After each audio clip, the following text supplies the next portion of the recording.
Why are we so complex and different? I don't know. We definitely are very complex and very different from other people. I think that it's exaggerated because other people don't understand. And a lot of personality types don't want to understand their personality type. They're not as interested in it as we are. They don't see the importance of it like we do. They just know that we're different from them, and they don't know why, and they don't really want to know why. And I think that that makes us feel a lot more different and a lot more foreign. And then, like I said before, there's a pressure to be like everybody else. It's like this peer pressure, and it's difficult to figure out how to deal with that and still stay true to yourself. And then also, when you're young, high school, college, and even throughout your 20s, and even some people in their early 30s, is like you feel this immense pressure to figure out who you are as a person, and you want to figure it out right now. And at the same time, there's peer pressure to be like everybody else. There's pressure from your family to be a certain way. And it's difficult for us as INFJs to even figure out who we are, because we're not good at looking at ourselves. We are great at looking at other people. We're great at seeing how other people feel about things and making them feel comfortable. And so that makes us like these natural people pleasers, right? And so if you have somebody in your life, like, your parents or maybe your siblings or close friends, and they are looking at you going, you should do this and you should do that, then the most natural thing for us to do is to say, yes, that's the answer. I'm going to do that. I'm going to make my parents happy because that feels like the right thing to do, and I don't know what else to do. And so you do the thing to make your parents happy, and then maybe it takes you a couple of years, maybe it's 5 years, maybe it's 10 years, and you realize that you're miserable, that you're incredibly unhappy, and you don't know how to be happy.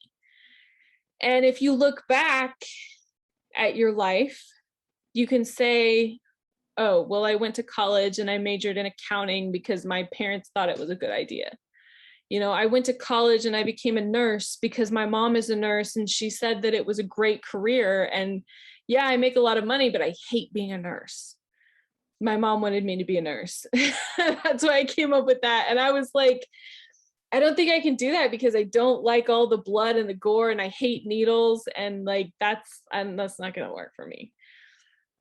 But I see why she wanted me to be a nurse, because she's never had a problem getting a job, and she makes quite a bit of money, and she always has good insurance and all of those things. So it's a very stable career, and it makes sense, right? I went into marketing and I always have a problem finding a job. Most of the time when I am looking for a job, it takes me at least 6 months, if not a year, to find a new job, because marketing is a very competitive field. And, there are more people than there are jobs, and nursing is opposite. There are more jobs than there are people who are nurses. So when my mom is out of a job, or when she wants to find a new job, it'll take her a couple of weeks, and she'll send out 10 resumes or fill out 10 applications. She'll get 6 interviews and she'll get 3 offers.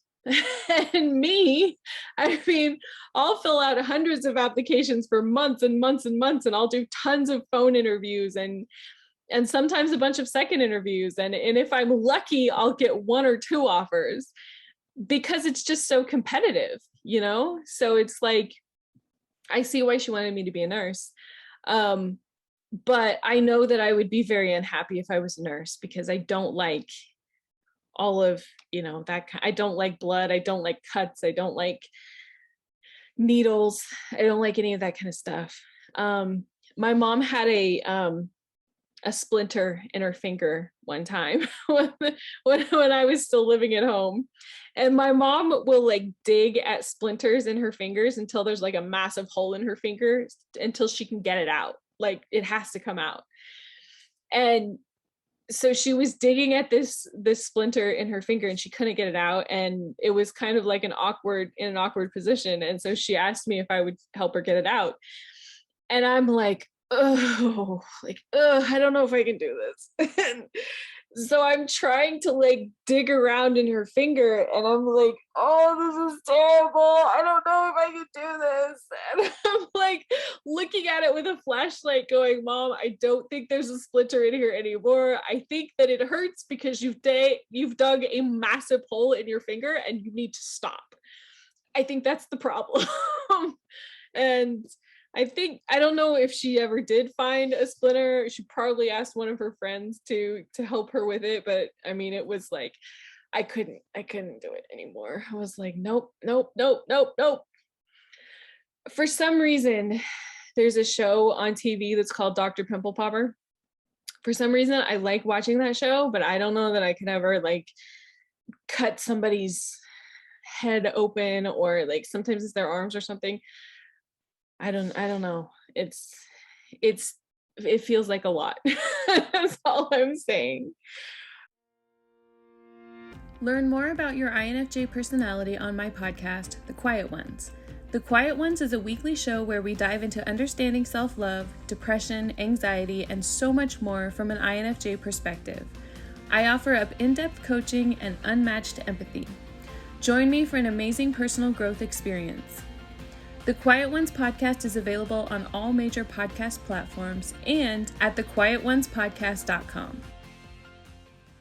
Hi there! I just wanted to take a minute to say thank you so much for watching this video. I really hope that you enjoyed it.